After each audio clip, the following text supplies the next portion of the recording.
Hi అండి, నమస్తే. Welcome back to our channel. ఇవాల్టి మన రెసిపీ వచ్చేసి సంక్రాంతి స్పెషల్ అయిన అరిసెలు.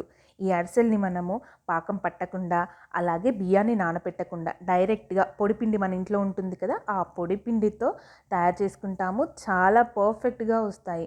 మనం బియ్యం నానబెట్టి పాకం పట్టి చేస్తే ఎలాంటి టేస్ట్ అయితే ఉంటాయో, ఇవి కూడా మనకి సేమ్ అలాంటి టేస్టే ఉంటాయి. ఎవరైనా కొత్తగా అరిసెలు చేసే వాళ్ళైతే ఈ ప్రాసెస్ని ఫాలో అయిపోండి. పర్ఫెక్ట్ అరిసెలు అయితే వస్తాయి. పిండిని కలుపుకోవడం దగ్గర నుంచి ఆయిల్లో ఫ్రై చేసుకునే వరకు పర్ఫెక్ట్ టిప్స్తో నేను మీకు ఎక్స్ప్లెయిన్ చేస్తాను. వీడియోని క్లియర్గా చూడండి, అలాగే ఎండ్ వరకు చూడండి. లేట్ చేయకుండా ఈ అరిసెల్ ప్రాసెస్ని చూద్దాం. దానికన్నా ముందు ఇప్పటివరకు మన ఛానల్ ఎవరైనా ఫస్ట్ టైం కనుక చూసినట్టయితే తప్పకుండా సబ్స్క్రైబ్ చేయండి. పక్కనున్న బెల్ ఐకాన్ అయితే ఖచ్చితంగా ప్రెస్ చేయండి. ఇప్పుడు ఈ అరిసెల కోసం మనకు కావాల్సింది 1 కప్పు పొడిపిండి. బియ్యపిండిని 1 కప్పు తీసుకుంటే గోధుమ పిండి 1/2 కప్పు తీసుకోవాలి. సేమ్ 1.5 కప్పు పిండికి 1.5 కప్పు బెల్లాన్ని తీసుకోవాలి. ఈ మూడింటి క్వాంటిటీ మనం కరెక్ట్గా తీసుకుంటే పర్ఫెక్ట్ అరిసెలు అనేది వస్తాయి. ఇప్పుడు ఈ పిండిని పక్కన ఉంచేసుకొని స్టవ్ ఆన్ చేసి ఒక ప్యాన్ని పెట్టుకొని అందులో 1.5 కప్పు వరకు బెల్లాన్ని వేసుకోవాలి. ఈ 1.5 కప్పు బెల్లంకి సగం కప్పు మాత్రమే వాటర్ని వేసుకోండి. ఎక్కువగా వాటర్ వేసుకున్నారంటే మాత్రం పిండి జారుడుగా అయిపోతుంది, ఎక్కువసేపు ఉడికించాల్సి వస్తుంది. అందుకని బెల్లంలో తక్కువ వాటర్ వేసుకొని బెల్లాన్ని మరిగించుకోండి.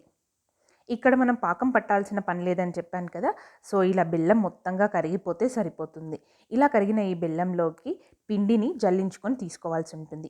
ఇలా పిండిని జల్లించి తీసుకోవడం వలన బియ్యం పిండిలో అయినా గోధుమ పిండిలో అయినా కానీ చిన్న చిన్న ఉండలు అనేవి ఉండకుండా ఉంటాయి వాటర్తో కలిపినప్పుడు. అదే మనం డైరెక్ట్గా వేస్తే అయితే చిన్న చిన్న ఉండల్లా కడతాయి, మనకు టెక్స్చర్ అనేది పాడైపోతుంది. సో ఇలా జల్లించి తీసుకోవడం మాత్రం కంపల్సరీ. ఇలా 2 పిండిలను కూడా వేసిన తర్వాత స్పాచులాతో బాగా కలుపుకోండి. ఎక్కడ ఉండలు కట్టకుండా ఫటాఫట్ కలిపేసుకుంటూనే ఉండాలి. ఇలా త్వరగా కలుపుకుంటేనే ఉండలు కట్టకుండా ఉంటాయి, అలాగే పాకంలో పిండి అనేది పర్ఫెక్ట్గా కలిసిపోతూ ఉంటుంది. ఇలా కొంచెం మనం ప్రెస్ చేస్తున్నట్టుగా రాస్తూ కలపండి. అలా కలపడం వల్ల ఉండలు కట్టకుండా ఉంటాయి. చూసారు కదా, మనకి ఇది పర్ఫెక్ట్ టెక్స్చర్ అన్నమాట. ఇలా అయ్యేంత వరకు కంటిన్యూస్గా కలుపుతూనే ఉండాలి. ఇప్పటి నుండి పిండిని కంటిన్యూస్గా కలుపుతూనే ఉండాలి. అలా కలుపుతూ ఒక 10 నుంచి 15 నిమిషాల పాటు ఉడికించుకుంటే పర్ఫెక్ట్గా అరిసెలు అనేటివి వస్తాయి. ఇలా ఒక 10 నిమిషాల తర్వాత 2 టేబుల్ స్పూన్ల వరకు నెయ్యిని వేయండి. ఈ నెయ్యిని వేయడం వల్ల టేస్ట్ చాలా బాగుంటుంది, అలాగే ఫ్లేవర్ కూడా చాలా బాగా వస్తుంది. ఇలా నెయ్యిని వేసిన తర్వాత ఒక 5 నిమిషాల పాటు కంటిన్యూస్గా కలుపుతూ ఉండండి. ఈ పిండి మనకి ప్యాన్ నుంచి సపరేట్ అయ్యేంత వరకు పిండిని కుక్ చేసుకుంటే సరిపోతుంది. అదే మనకి పర్ఫెక్ట్ టెక్స్చర్ అన్నమాట. ఇలా పిండి మొత్తం ప్యాన్ నుంచి సపరేట్ అవ్వడానికి మనకి అట్లీస్ట్ ఒక 20 to 25 మినిట్స్ అయితే టైం పడుతుంది.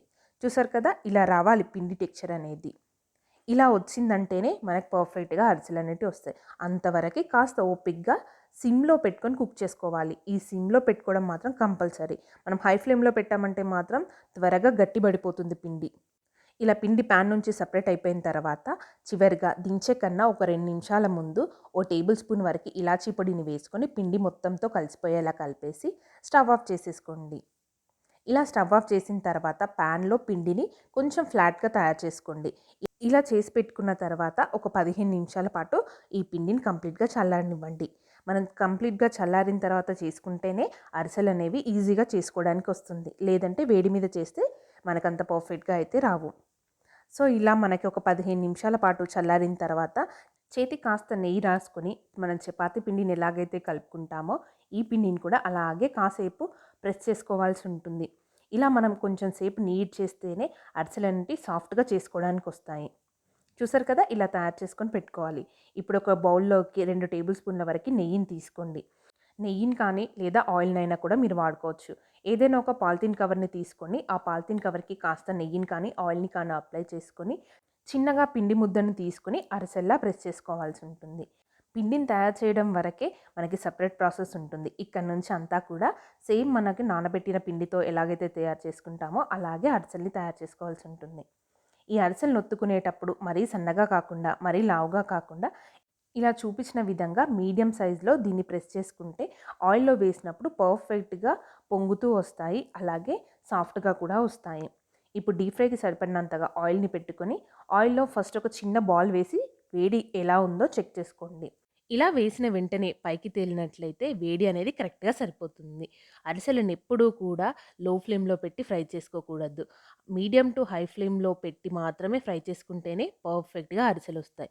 ఇప్పుడు ఈ చిన్న ఉండని బయటకు తీసేసి మనం అరిసెలను వేసుకొని ఫ్రై చేసుకుందాం. అరిసెలను వేసిన వెంటనే స్పూన్ పెట్టకూడదు. కొంచెం మనకిది పైకి పొంగిన తర్వాత పక్కనుండే ఆయిల్‌ని అరిసె పైన ఇలా తోస్తూ బబుల్లా పొంగుతుంది. ఇలా పొంగిన తర్వాత రెండో వైపుకి టర్న్ చేసుకోండి. ఇలా రెండు వైపులా కూడా నురగలు తగ్గి గోల్డెన్ బ్రౌన్ కలర్ వచ్చేంత వరకు ఫ్రై చేసుకుంటే సరిపోతుంది. ఇప్పుడు దీన్ని ఆయిల్‌లో నుంచి తీసి సెపరేట్ చేసుకోండి. ఇలా 2 స్పూన్లతో అరిసెను గట్టిగా ఒత్తినట్టయితే దాంట్లో ఉండే ఆయిల్ మొత్తం బయటకొచ్చేస్తుంది. ఇప్పుడు దీన్ని సెపరేట్ చేసేసుకుందాము. ఇలాగే మిగతా అరిసెలన్నిటిని కూడా వేసుకొని ఫ్రై చేసుకోండి. ఇంతే, ఇలా ఫ్రై చేసుకున్నామంటే సరిపోతుంది. అరిసెలను ఇలా ప్రెస్ చేసుకుంటే ఆయిల్ మొత్తం కూడా వచ్చేస్తుంది. మీరు అరిసెల పీట మీద చేసినా కూడా ఇలాగే ఆయిల్ మొత్తం కూడా పోతుంది. కొంచెం మనం గట్టిగా ప్రెస్ చేస్తే సరిపోతుంది. ఇంతే, చూసారు కదా ఎంతో టేస్టీగా ఉండే అరిసెల రెసిపీ అనేది రెడీ అయిపోయింది. మీరు టేస్ట్‌లో అయినా, టెక్స్చర్‌లో అయినా కూడా ఈ అరిసెలు పర్ఫెక్ట్‌గా సేమ్ మనకి బియ్యం నానపెట్టి, పాకం పట్టి చేస్తే ఎలా వస్తాయో అలాగే వస్తాయి. నచ్చిన వాళ్ళైతే కొంచెం నువ్వులనైనా లేదా గసగసాలనైనా పైన చల్లుకొని తింటే క్రిస్పీగా చాలా టేస్టీగా ఉంటాయి. ఇక్కడ నేను కొన్ని గసగసాలు చల్లాను. మీ దగ్గర ఉంటే వాడుకోండి. చూసారు కదా ఫ్రెండ్స్, ఎంతో మృదువైన అరిసెల రెసిపీని మీరు కూడా ఈ సంక్రాంతికి ఈ అరిసెల రెసిపీని మీ ఇంట్లో ట్రై చేసి ఎలా వచ్చిందో నా కామెంట్ సెక్షన్‌లో చెప్పండి. అలాగే ఈ వీడియో గనుక మీకు నచ్చినట్లయితే తప్పకుండా ఒక లైక్ చేయండి, షేర్ చేయండి. అలాగే మరిన్ని మంచి రెసిపీస్ కోసం మన ఛానెల్‌ని డైలీ ఫాలో అవ్వండి. Thank you friends. Thanks for watching. Please subscribe.